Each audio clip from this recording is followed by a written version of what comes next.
Hi, thanks for clicking on the video. So I've rearranged. I took apart my double wide cage now that the birds are in the aviary. I did keep one half of one cage available. I have my transfer cage, and I kept two of the three larger cages that were along this wall because it has the divider, and that's handy. So extra cages are always handy. If you keep birds, you almost, yeah. Maybe you have to separate birds. Maybe you want to get a closer look at one that you think is not doing so well. Maybe you want to separate the babies from the parents. But there's another reason that you might want to have cages set up, and that is because later today, crossing fingers, I will be unboxing some new additions.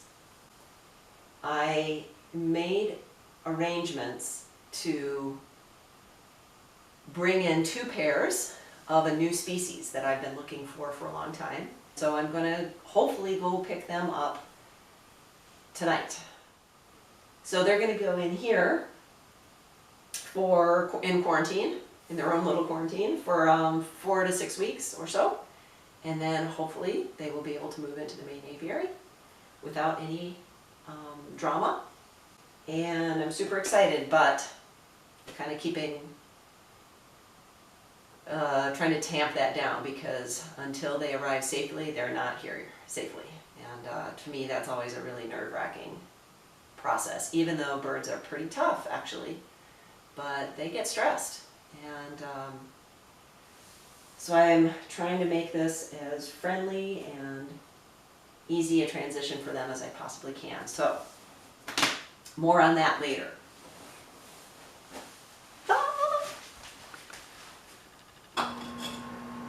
Okay, so I'm getting ready. I have to do toenails for the birds that are coming. So I have 2 different kinds. I have this that's typical, like the kind you would use to clip dogs' toenails. And then I have these quite sharp but rounded edge scissors, and they also work nicely. I'm super paranoid about cutting toenails. It's not that hard to do, it's just a little nerve-wracking. The toes are tiny. You have to make sure that you've got a good visual on what nail you're clipping. So I always set up a really bright light, you know, try and get it out of their eyes. And then at the same time I'm going to do these little easy elastic rings. Let me go closer and show you how they work. If you haven't used these before, this is the product, Easy Elastic, and they come in multiple sizes.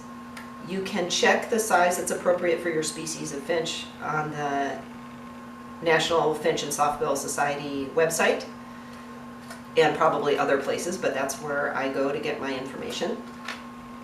And this little gadget comes with the rings. The rings are elastic, so they're stretchy. It's really important that you get the right size, because you don't want it to stretch open and then go tight on the bird's leg. So be careful, be careful. So what happens is you take the ring, you can take them off, you slide them off this way and pick the color or color combination that you want to do. And then you slide them or roll them around until you get them close to the edge, say like that. And then when you get your bird, you slip their foot inside. They'll have feet that go forward, and then, or toes that go forward, and then one toe goes backwards. And you just slip it over their leg, and when their foot is fully inside of this little round tube, then this is going to go flying, then you slip this off. Yep, I don't know where you slip it off, and, oh, there it is. and you end up with the ring around their leg above their foot, and then you can just pull their foot out, and there you go.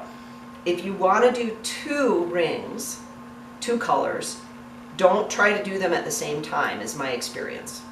Meaning, do you see what happens when I'm trying to roll them up? They jam against each other, or they cross over each other. And so what I would recommend is roll one up, get it ready to go, get the next one ready to go, put their foot inside, roll one on that you want to be higher on the leg, and then you roll the second one on that you want to be lower on the leg. That seems to work the best for me. Okay, so I'm getting that ready to go as well.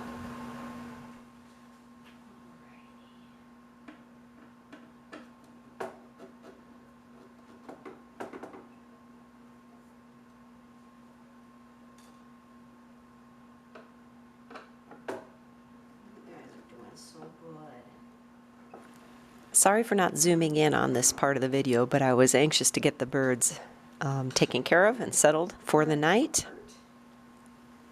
This is a really nice little plywood cage for them, transport cage.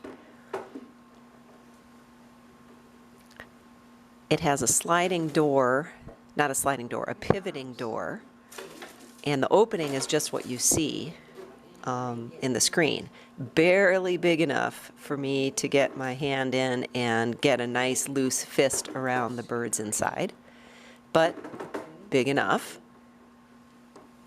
It was a little bit hard to see inside. Normally there is water, a water dish, and a little perch, and then seed scattered on the ground.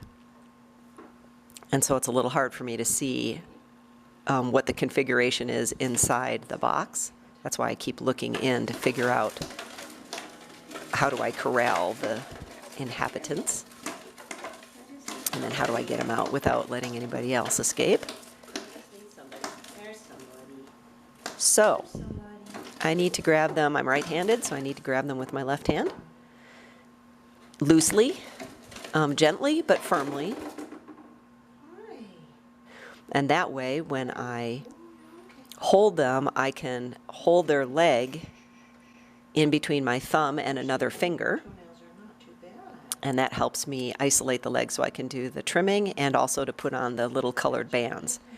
And this guy, the first one, just by luck, was both banded and did not need nails trimmed. As it turns out, I think that was a she. So this next guy is also banded. You guys are all unique. You have your colors already. So I'm going to do toenails really quick, but I don't need to band.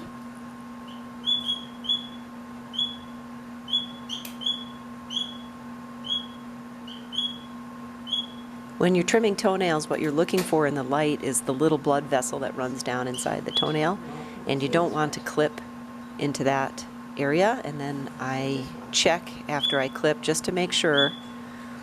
I do have styptic powder, which is a coagulant that you can put on the nails if you happen to nick the blood vessel, but you don't really want to do that. So that's what I'm doing, is checking to make sure that there's no little droplet of blood on my fingers.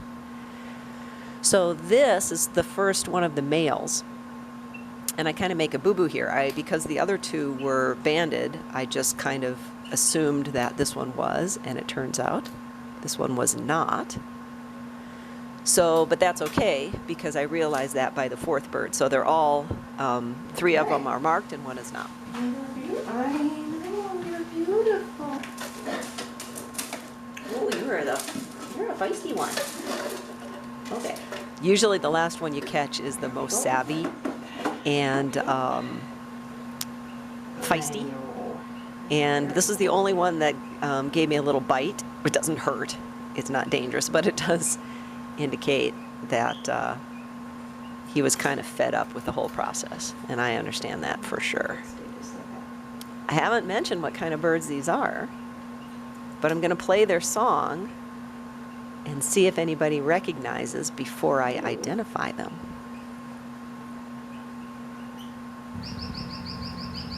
Oh, I forgot if the other ones are banded. All right, you are going to be purple. You know what?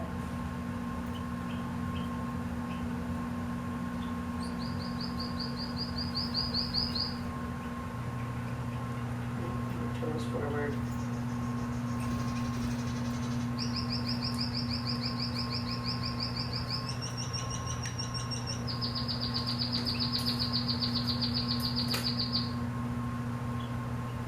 You know what? You're fine.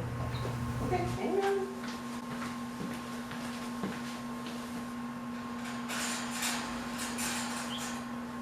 There you go, guys. Okay. I forgot to check if everybody was marked.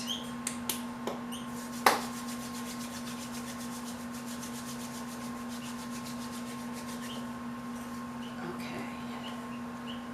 Now you have water. What did you have in here to eat? You had seeds, but you did not have water. You guys have not had anything to drink for a while. All right. So now I gotta sit quietly. Hi, there they are. Hi, are you guys hungry? Are you? Oh, yeah, okay. These are new additions. After a couple of flight delays yesterday, got in late last night. Everybody seems to be doing okay. They're called chestnut-breasted manakins. I know them as chestnut-breasted munia, but that's what they were called. They were imported from Spain, and they are close-banded. They're domestically bred in Spain. Super social, friendly little birds, and you can see how beautiful these little guys are. But it's supposed to be great in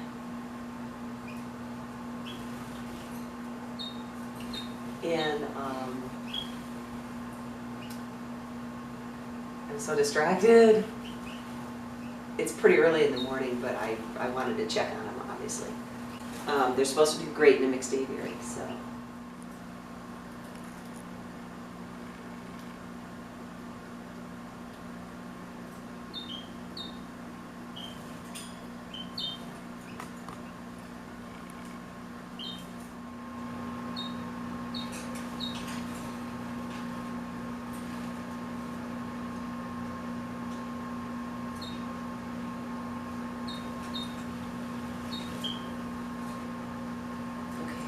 Just go watch for a minute, make sure they're eating okay.